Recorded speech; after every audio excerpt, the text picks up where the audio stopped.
Meu nome é Kvote, com pronúncia semelhante a Quoth. Os nomes são importantes porque dizem muito sobre as pessoas. Já tive mais nomes do que alguém tem direito de possuir. Meu primeiro mentor me chamava de Eli, porque eu era inteligente e sabia disso. Minha primeira amada, de verdade, me chamava de do leitor, porque gostava desse som. Já fui chamado de umbroso, dedo leve e 6 cordas. Fui chamado de Quoth, o sem sangue. Quoth, o arcano. Quoth, o matador do rei. Mereci esses nomes. Comprei e paguei por eles. Mas fui criado como Quoth. Uma vez, meu pai me disse que isso significava saber. Fui chamado de muitas outras coisas, é claro. Grosseiras, na maioria, embora pouquíssimas não tenham sido merecidas. Já resgatei princesas de reis adormecidos em seus sepulcros. Incendiei a cidade de Trebon. Passei a noite com Feluriana e saí com minha sanidade e minha vida. Fui expulso da universidade com menos idade do que a maioria consegue ingressar nela. Caminhei à luz do luar por trilhas que outros temem falar durante o dia. Conversei com deuses, amei mulheres e fiz canções que fazem os menestréis chorarem. Vocês devem ter ouvido falar de mim. Se você reconheceu nossa introdução, sabe que estamos aqui para falar sobre as crônicas do matador do rei. Mas se tudo isso é inédito para você, me acompanhe. Venha conhecer uma das histórias de literatura fantástica mais cativantes que você terá a oportunidade de ler. Esse é o Fala Mais Bebe, ou melhor, Fanfiction.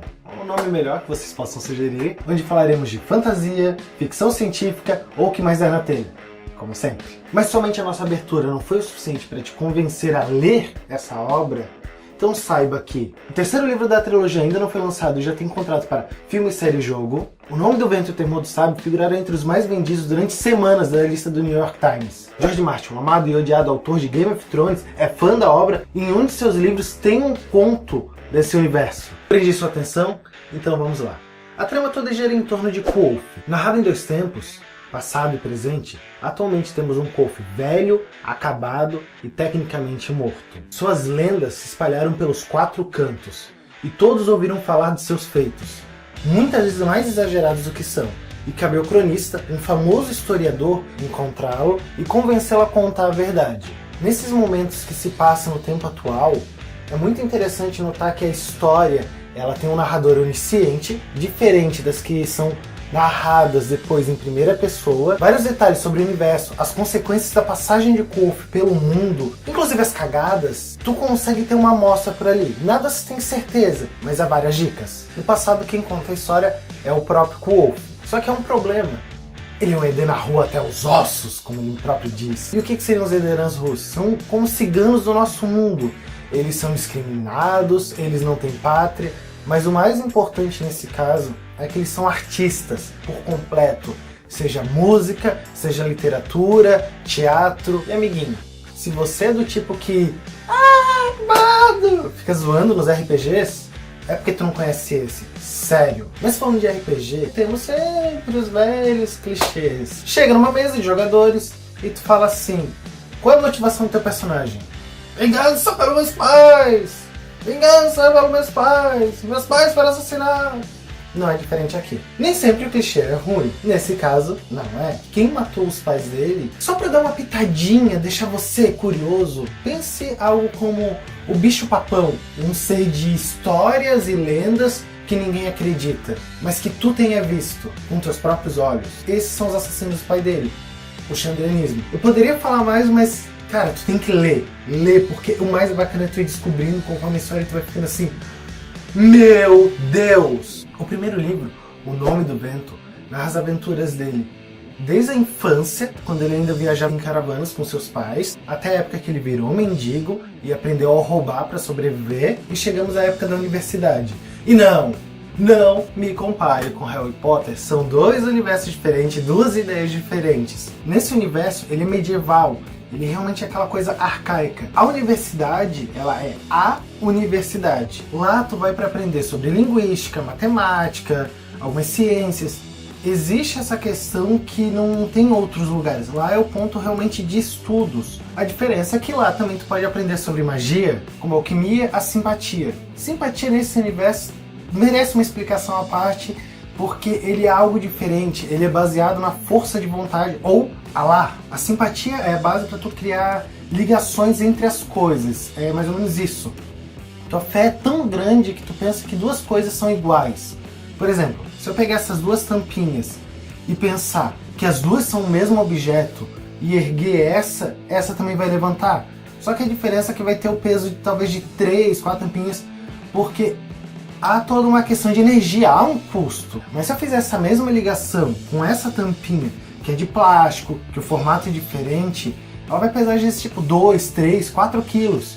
Por quê? Porque a energia mental, a fé que tu precisa ter para conseguir fazer esses dois objetos serem o mesmo, é muito maior. Mas aí tu vai chegar assim, cara, isso aí é truque de festa de criança, o que me adianta levantar a tampinha, ou fazer um negócio assim?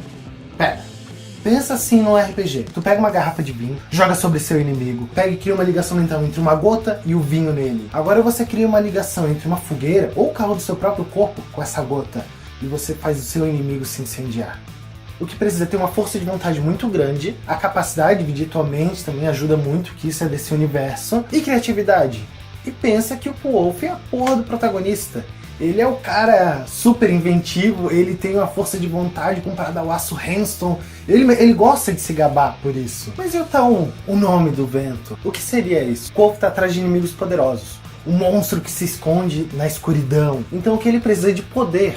Poder é o que vai te ajudar. Ele busca a magia antiga, a magia que nesse universo é considerada a magia de contos de fadas. É algo próximo a do Eragon, a dos quadrinhos dos livros A Magia, ou então se tu procurar mais lá pra trás, a Platão, aquela coisa do mundo ideal, tudo, a cadeiridade da cadeira, se você curtir filosofia, é quando você conhece o verdadeiro nome das coisas e você as controla. Mas eu não vou ficar me estendendo muito sobre as particularidades desse universo, porque se vocês quiserem eu faço um vídeo só pra isso, e a gente faz um negócio, pensa até como se fosse uma mesa de RPG. Sim, eu tô muito afim disso. A gente pode discutir quanto à mitologia própria, os seres mágicos, a questão, a semana tem 11 dias ao invés de 7, ou as malditas conversões monetárias que te incomodam o livro inteiro, que tu tem que ficar olhando lá no final, porque o Wolf é um fudido, nunca tem grana, e acaba que ele sempre tá contando moedinha, cara, e tu nunca sabe, cara, ele tá, quanto que é isso?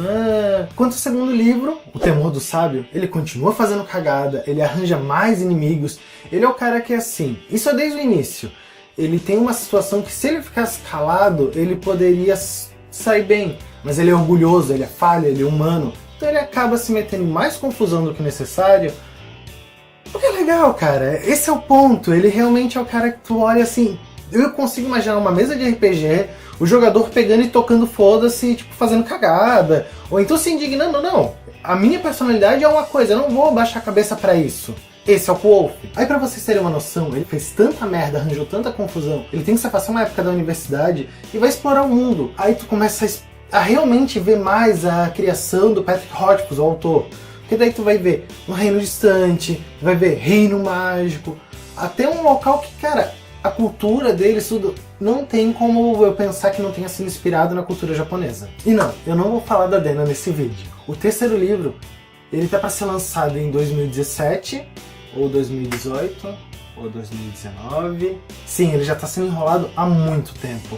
Já era pra ele ter sido lançado há uns 3 anos atrás, eu acho. Mas o Patrick, ele acaba reescrevendo muitas vezes a obra e acaba que ele demora. Ele fala assim, eu quero lançar quando estiver pronto. Vale a pena esperar. Melhor ter uma obra boa do que rápida em meia boca. Mas quando ao final, spoiler, tu já sabe, ele tá fudido, ele tá acabado.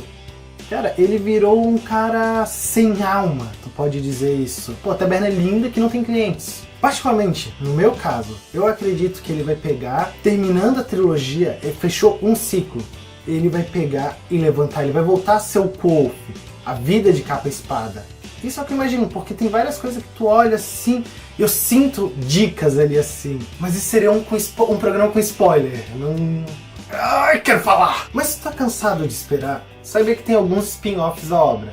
Um deles é a Música do Silêncio, que o foco é a Auri, aquela personagem fofinha, kawaii, que tu olha assim, meu Deus, eu quero saber mais. Tu lê, tu vê o cotidiano dela de uma semana, só que o problema é que assim, isso não te explica porra nenhuma. Sério, tu fica mais curioso, tipo, quem é ela? O que é ela? quanto poder ela tem. Ups, spoiler. O livro não é recomendado para todo mundo. O livro realmente pode ser chato, lento.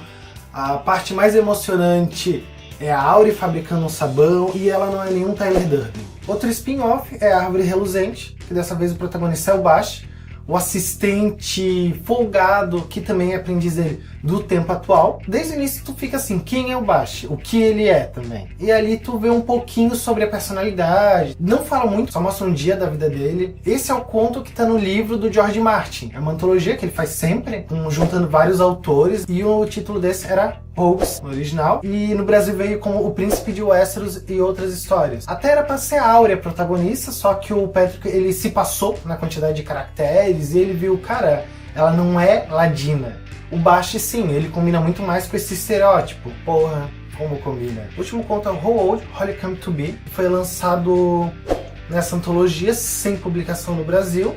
A única, mas esperamos que possa vir logo. E ela fala mais sobre o universo. E daí tu fica em dúvida se ela tá falando sobre as propriedades mágicas do azevinho ou se está falando sobre uma época antes da criação do mundo. É aquela coisa, o Patrick ele gosta de fazer joguinhos psicológicos com você. Quanto ao autor, vale dizer que O Nome do Vento é o primeiro livro dele, e antes disso, o título para o livro seria The Song of Flame and Thunder, ou A Canção da Chama e do Trovão. Lembra algo, né? O que seria? Mas segundo seus amigos, era apenas o livro. Rejeitado algumas vezes, ele participou de um concurso com parte da obra, ganhou e depois conseguiu o contrato para a trilogia. O que acaba realmente ele reescrevendo, só que assim, como ele teve que dividir, ele reescreveu, só que ele pole muito o texto dele, ele procura fazer algo incrível.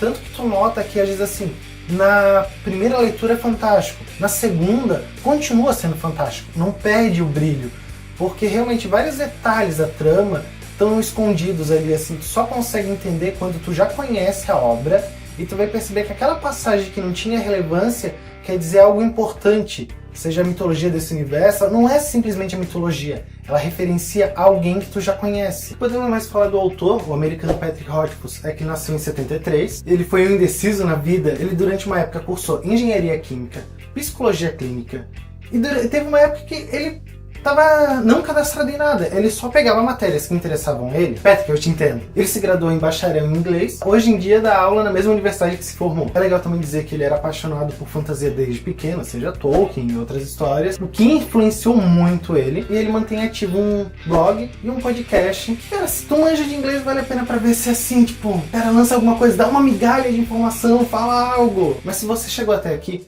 me diga se você gostou do vídeo. Seja com like ou com comentário. Precisamos saber se tá legal esse formato, se vocês gostaram. Diga uma obra que vocês querem que a gente fale. Eu quero que esses caras falem de algo que eu goste. Isso significa que realmente, curtiu o trabalho. Ou então se ficou uma bosta, também pega e diz assim, falou merda, cara. Não é assim. Vamos tretar aqui nos comentários. Também precisamos saber se vocês querem algo leve, sem spoiler, ou não.